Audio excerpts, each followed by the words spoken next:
Well, hello, my friend. I know. আসসালামু আলাইকুম সবাইকে ডেইলি ভ্লগ নিয়ে হাজির হলাম। Good morning everyone. প্রকৃতির সান্নিধ্যে যেখানে খুঁজে পাই শান্তি, এটাই আমার প্রিয় গ্রাম। প্রতিদিনের মতো সকালবেলা আমি আর আম্মু হাঁটতে বের হই। গ্রাম ভালো লাগে না এমন মানুষ পাওয়া মুশকিল। হাঁটার সময় আমি বিশাল একটা জবা ফুলের গাছ পাই। তো যেই দেখা সেই কাজ, আমি কিছু জবা ফুল আর জবা ফুলের পাতা নিয়ে নিই, যা আমি আমার চুলে লাগাবো। তারপর আবার হাঁটতে শুরু করি। এর মাঝে দেখি একটা কালো গরু। এই কাঁঠাল গাছ দেখে আমি পুরা অবাক। আমি গুনতেছিলাম একটা একটা করে, কিন্তু আমি গুনে শেষ করতে পারছিলাম না। আল্লাহ যদি রিজিকে রাখে, আল্লাহ নাকি এর থেকে অনেক বড় রহমত দিয়ে দেয়।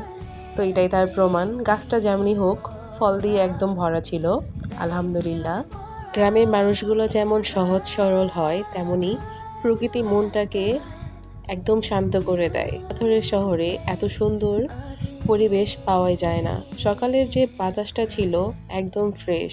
তারপর আমরা হাঁটতেছিলাম, হাঁটার সময় একটা বিশাল বট গাছ দেখতে পাই। আর আজকের আকাশটা খুবই সুন্দর ছিল, এত পরিমাণে পরিষ্কার ছিল যা দেখে মনটা ভালো করে দিচ্ছিল। রাস্তার অবস্থা খুব খারাপ, কেননা বৃষ্টি হচ্ছিল, কাদা দিয়ে একদম অবস্থা খারাপ। খুব সাবধানে হাঁটতেছিলাম। এই যে দেখুন একটা বিশাল বটগাছ, বটগাছের পাশে যে পুকুর, আকাশ, সব মিলে কেমন একটা ভালো লাগা কাজ করতেছিল। মনটা একদম ভরে যাচ্ছিল। যে প্রকৃতি বোঝে না, সে মানুষের রূপটাও বুঝতে পারে না। আমরা কজন মানুষের রূপ জানি, ভেতরে একরকম বাইরে আরেক রকম। প্রকৃতি এমন নয়। প্রকৃতি যেমন সুন্দর স্নিগ্ধ, তেমনি মনোমুগ্ধকর। বর্ষাকালের এই সময়টাতে পুকুর, নদী, নালা, খাল, বিল সব ভরে যায়। তারপর এখানে একটা সজনা গাছ দেখতে পাই, যেটা ভরপুর সজনা ভরা ছিল গাছটাতে। তারপর আমরা আবার হাঁটা শুরু করি, একটা মাটির বাড়ি দেখতে পাই। সচরাচর এদিকে আমার আসা হয় না, খুব কম আসা হয়। প্রকৃতির আসল রূপ ধরা পড়ে তার সরলতায়। মাঠঘাট একদম ফাঁকা ছিল, ধান কেটে ফেলা হয়েছে।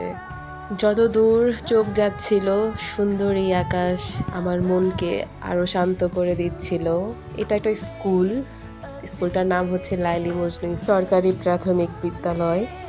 স্কুলটাতে জবা ফুল গাছ ছিল, যে ফুলগুলো আমি নিয়েছি। যদিও কাজটা ঠিক হয়নি, তবু কি করব বলুন, ফুলগুলো তো একদম মরা মরা অবস্থা, তাই ভাবলাম একটু কাজে লাগাই। তো মাঠের কি অবস্থা দেখে একদমই বাজে লাগতেছিল। তারপর আমরা মাছ দেখতে পাই, যে মাছ নিয়ে আসছে। তো ভাবলাম যে কিছু মাছ কিনে নেওয়া যাক, সবগুলা মাছ লাফাইতেছিল, আমরা ওজন করে নিচ্ছিলাম। তো আপনারা যে আমার ভিডিও দেখতে পেয়েছিলেন সজনা গাছ, তো সেখান থেকেও আমরা সজনা কিনি। সকালবেলা হাঁটতে বের হইলে যে ফ্রেশ সব জিনিসগুলো পাওয়া যায়, সত্যি মনোমুগ্ধকর, ভালো লাগা। এই তো জবা ফুল নিয়ে, মাছ, সজনা নিয়ে বাড়িতে ফিরছি। সবাই ভালো থাকুন। আল্লাহ হাফেজ।